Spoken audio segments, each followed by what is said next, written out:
आगे सीखते हैं भारत में भूमि सुधार के बारे में। भूमि सुधार किसे कहते हैं?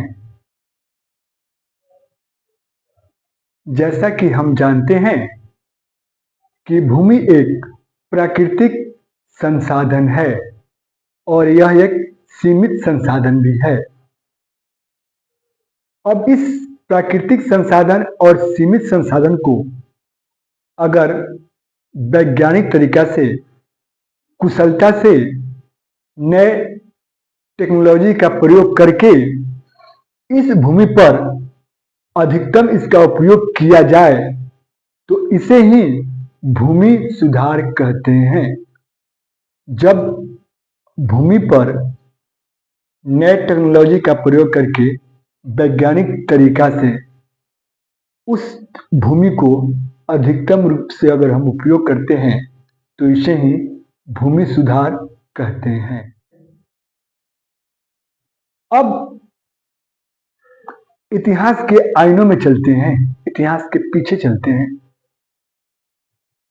जैसा कि हम जानते हैं कि पुराने समय में सारे जितने भी भूमि होती थी उसके स्वामी राजा होते थे और उस भूमि पर जो भी व्यक्ति, जो भी किसान, जो भी काश्तकार, जो भी श्रमिक काम करते थे, बदले में राजा को एक निश्चित अवधि पर हमेशा टैक्स देते थे। यह सिस्टम जो है, यह प्रथा मुगल काल तक चलती आई, लेकिन अंग्रेजी सत्ता यानी अंग्रेजी साम्राज्य का भारत के ऊपर नियंत्रण हो गया तो भारत को शोषण करने लगे, उसके संसाधन का उपयोग अपने लिए और अपने देश के लिए करने लगे और यहाँ से जो मनी और जो धन कमाते थे उसको अपने देश में, अपने सरकार के पास भेजते थे। इसी क्रम में अंग्रेजों द्वारा भूमि पर भी अपना शोषण किया जाने लगा और भूमि पर शोषण करने के लिए अंग्रेजों ने अनेक प्रथा और अनेक सिस्टम को लागू किया, जिसमें से एक आता है जमींदारी प्रथा। तो जमींदारी प्रथा किसे कहते हैं तो जान लें हम पहले कि जमींदारी प्रथा को अन्य नाम से जानते हैं, जैसे जमींदारी प्रथा को ही अस्थाई प्रथा या बंदोबस्ती प्रथा या माल गुजारी प्रथा भी कहते हैं। भारतीय इतिहास में खासकर ब्रिटिश काल में जमींदारी प्रथा बहुत बुरी कुप्रथा थी। मत पूछिए इसकी पीड़ा, किसानों का इससे दर्द, किसान चीख उठते थे, किसान कराह उठते थे, ऐसी यह प्रथा थी। आगे इसके बारे में हम जानते हैं। साल था 1790 का। इस समय बंगाल के गवर्नर थे लॉर्ड कॉर्नवालिस।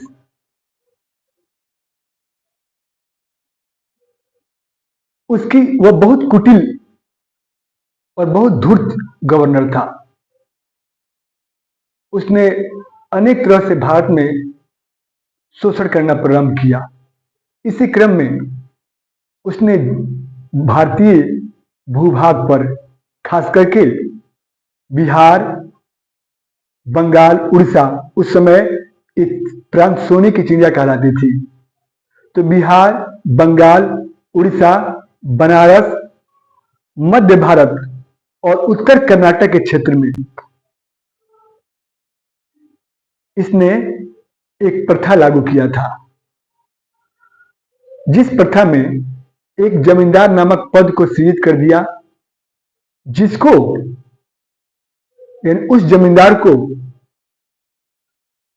कोई खास क्षेत्र दे दिया कि इस क्षेत्र में वे लगान वसूल करेंगे और वह लगान वसूल करके ब्रिटिश सरकार को सौंप देंगे, यानी ब्रिटिश सरकार को जमा कर देंगे। इस प्रथा को जमींदार चूंकि टैक्स वसूल करने का काम करते थे और जमींदार ही सरकार के पास टैक्स जमा करते थे, इसलिए इस प्रथा को जमींदारी प्रथा कहा जाता है। अब आगे देखिए क्या हो रहा है इस प्रथा में। इसके 3 साल बाद यानी 1790 से के 3 साल बाद 1793 में अंग्रेज को काफी इससे फायदा होने लगे और जमींदार जो है अंग्रेज के भक्त हो गए थे। बदले में इनको टैक्स की हिस्साई मिलती थी और ये मालामाल भी हो गए। तो बात करें 1793 में, यह जो सिस्टम जो थी टैक्स देने का, उसको अस्थाई बना दिया गया और किसानों को हमेशा टैक्स हर बार नियत अवधि को जमा करनी होती थी। इस कारण इस प्रथा को अस्थाई प्रथा भी कहा जाने लगा। इसमें नियम क्या थी कि बस इतना बताया गया था कि लगान वसूल करना है। अब कितने भूमि पर नहीं, बस लगान वसूल करना है। तो इसमें यह निर्धारण थी कि 10/11 हिस्सा राजस्व को ब्रिटिश सरकार को जमा करनी थी और 1/11 हिस्सा जमींदार खुद अपने पास रखते थे। देखिए जमींदार कितने मालामाल हो गए, साथ ब्रिटिश सरकार भी काफी संपन्न हो गया। एक साल के बाद इसमें और अंग्रेजों की तरफ से सख्ती बरती गई। किसानों को कोई मर्जी नहीं था, किसान त्राहिमाम कर रहे थे। यह नियम लागू कर दिया गया कि निर्धारित अवधि को सूर्यास्त के पहले तक हर हाल में उस किसान को जमींदार के पास टैक्स जमा कर देनी होती थी। अगर उस सूर्यास्त तक अगर किसान टैक्स नहीं जमा करता था, अगले दिन जमींदार उसकी भूमि को कब्जा कर लेता था। देखिए कितनी गंभीर मामला है, कितनी गंभीर विषय है जमींदारी प्रथा का। अब सोचिए कि जिसकी जो कृषि पर निर्भर हो और जिनका जमीन जमींदार जब्त कर ले, सरकार जब्त कर ले, तो उनकी क्या दशा होती होगी। साथ ही अब बताइए कि कभी सुखाड़ आ गया, कभी काफी वर्षा हो गया, इससे उस सरकार को या जमींदारों को कोई प्रभाव नहीं पड़ने वाला था। उसको हर बार एक नियत अवधि को टैक्स उतना देना ही देना होता था। अगर टैक्स नहीं जमा करते थे तो उनकी जमीन को बेदखल करके उस जमीन पर जमींदार अपनी कब्जा कर लेते थे। यह बात करें कुल भारतीय भूभाग के 19% भाग पर जमींदारी प्रथा लागू थी।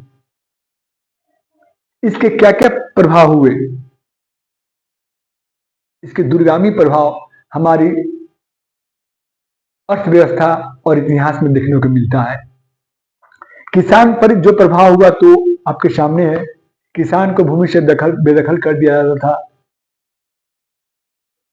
किसान अपनी भूमि को बचाने के लिए साहूकार व्यापारियों से क्या करते थे, कर्ज लेते थे और वे कर के जाल में फंस जाते थे। बाद में या तो जमींदार उनकी जमीन लेते थे या साहूकार या जो व्यापारी उनको कर्ज दिए हैं वे ले लेते। यानी इधर कुआं पीछे खाई वाली कहानी होती थी। यानी इस प्रथा से किसान कंगाल और बेहाल हो गए और अंग्रेजी सरकार, अंग्रेजी हुकूमत और जमींदार मालामाल हो गए। दूसरी तरफ बात करें जमींदारों के बारे में, तो जमींदारों के पास इस प्रथा में कितना लगान वसूल करना था यह तय नहीं था। इस कारण जमींदार जो है अपने मनमाने ढंग से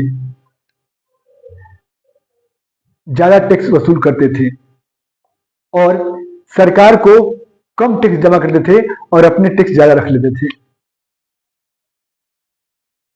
इस कारण जमींदार काफी संपन्न और काफी ताकतवर और काफी शक्तिशाली हो गए थे। इनकी डर से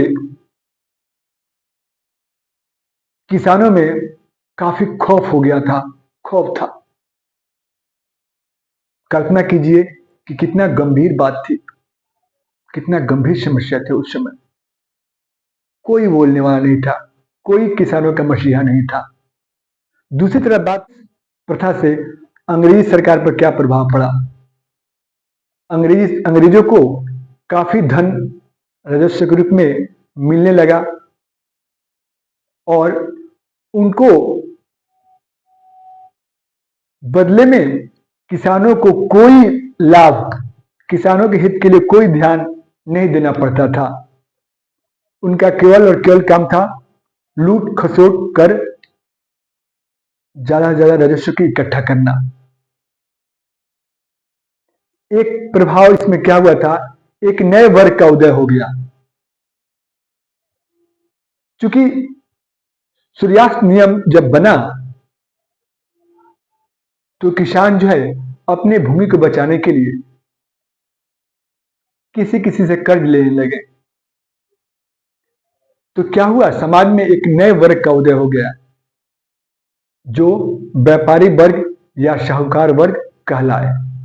इस तरह देखते हैं हमारे इतिहास में ब्रिटिश काल में जमींदारी प्रथा एक बहुत ही घिनौनी प्रथा के रूप में प्रचलित थी। दूसरी प्रथा क्या थी, महालवाड़ी प्रथा। महाल, गांव को अभी भी महाल कहा जाता था। तो एक प्रथा आई महालवाड़ी प्रथा। इस प्रथा का जनक जो थे हार्ट मैकेंजी थे। इस प्रथा के जनक हार्ट मैकेंजी थे। इन्होंने वर्ष 1819 में इस सिस्टम को बताया और सर्वप्रथम 1822 ईस्वी में यूपी, एमपी, पंजाब में लागू किया गया। सर्वप्रथम यूपी, एमपी और पंजाब में लागू किया गया। यानी कुल ब्रिटिश भूभाग के लगभग 30% भाग पर महालवाड़ी प्रथा लागू थी। अब इसमें व्यवस्था क्या थी, यह कैसे काम करता था, इसका चूसने का क्या तरीका था, ध्यान देंगे। गांव जिसे हम महाल कहते थे, महाल को क्षेत्र में वहां उसके उत्पादन का आकलन कर लिया जाता था। यानी उस महाल के क्षेत्र को उत्पादन का एक अनुमान लगाया जाता था कि इस क्षेत्र में लगभग इतना उत्पादन होता था। उस अनुमान के आधार पर ही सरकार उस क्षेत्र का टैक्स निर्धारण कर देती थी और इस टैक्स को उस गांव के महाल के मुखिया, महाल के प्रधान यानी मुखिया को उस टैक्स को इकट्ठा करके सरकार के पास उस टैक्स को जमा करनी होती थी। इसी प्रथा को महलवाड़ी प्रथा कहा जाता है। फिर से देख लेंगे। गांव के क्षेत्र को उत्पादन के आधार पर अनुमान लगा लेना और उस उत्पादन के आधार पर टैक्स का निर्धारण करके उस टैक्स को गांव के मुखिया इकट्ठा करते थे और उस इकट्ठा किए गए टैक्स को ब्रिटिश सरकार के पास जमा करते थे। इस प्रथा को महलवाड़ी प्रथा कहा जाता था। इसके क्या क्या प्रभाव हुए? क्योंकि यह जमींदारी प्रथा की तुलना में थोड़ा सा कम घिनौना था। इसका प्रभाव क्या हुआ कि महाल के प्रधान जो मुखिया जो थे वे काफी शक्तिशाली होने लगे और काफी संपन्न हो गए। दूसरी प्रभाव क्या थी कि सरकार और आम जनता के बीच में संपर्क खत्म हो गया। अब सरकार और आम जनता के बीच में ये गांव का महाल जो होते थे, यानी महाल के जो मुखिया होते हैं, उनका प्रभाव अधिक हो गया। तीसरा क्या था? प्रोडक्शन के अनुमान के आधार पर टैक्स लगाने की बात थी इसमें, इसलिए कभी कभी किसानों से ज्यादा टैक्स वसूल कर लिया जाता था। इस तरह देखते हैं कि जमींदारी प्रथा की तुलना महलवाड़ी प्रथा थोड़ी सी राहत भरी वाली प्रथा थी। अगली प्रथा थी रैयतवाड़ी प्रथा। रैयतवाड़ी प्रथा, जैसा कि हम जानते हैं, जिस भूमि पर किसान अपना खेती बाड़ी करता है वह किसान रैयत कहलाता है या काश्तकार कहलाता है।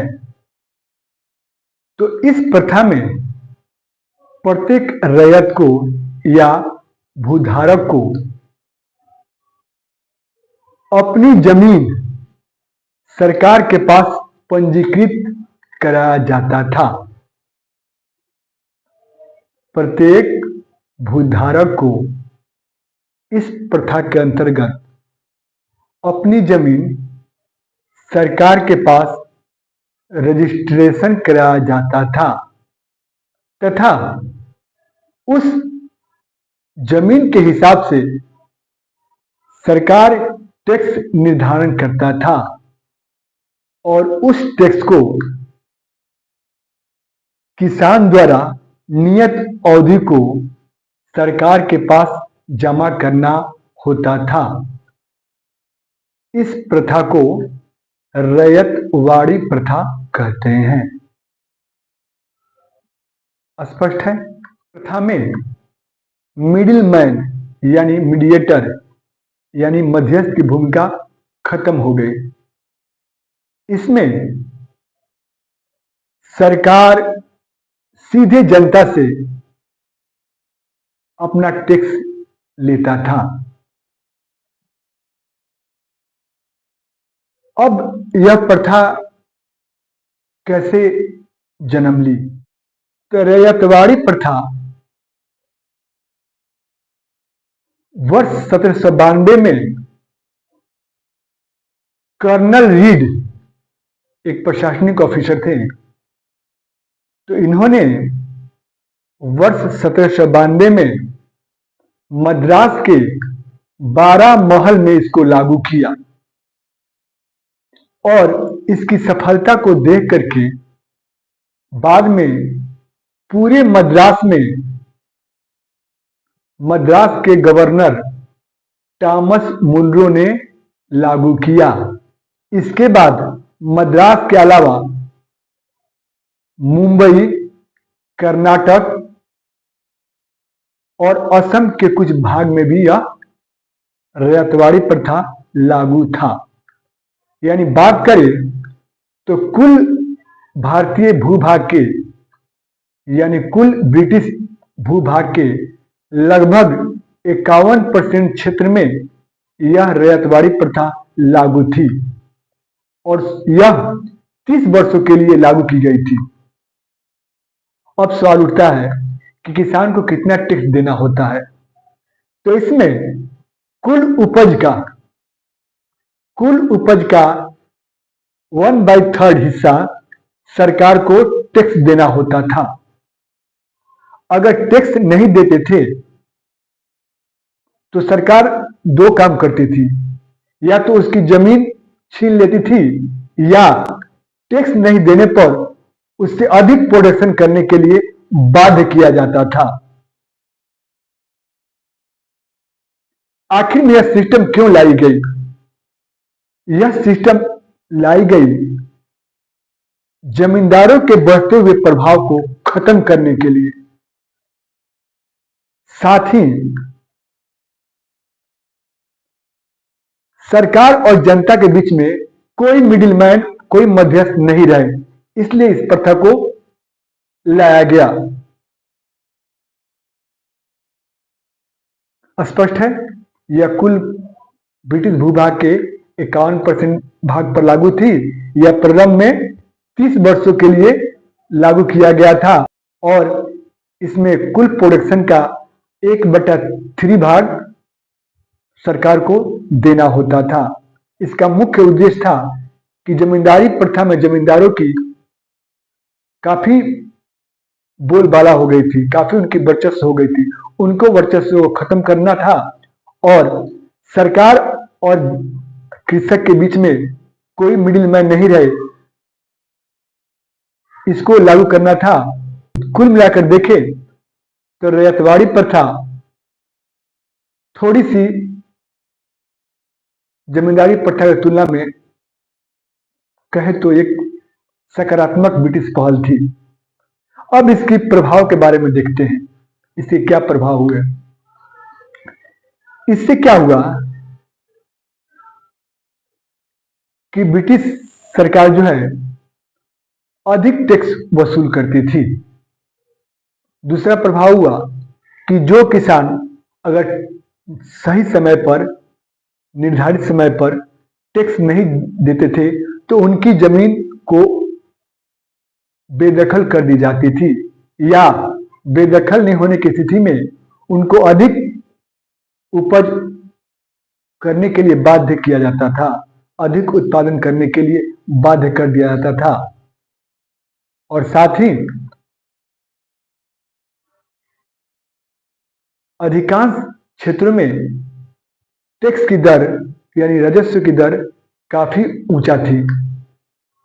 तो इस तरह देखें तो ब्रिटिश काल में महलवाड़ी प्रथा, रैयतवाड़ी प्रथा और जमींदारी प्रथा से अंग्रेजी सरकार ने भारत को दोहन का भरपूर काम किया। इसी के परिप्रेक्ष्य में आजादी के बाद भूमि क्षेत्र में, भूमि संसाधन में सुधार की आवश्यकता महसूस हुई।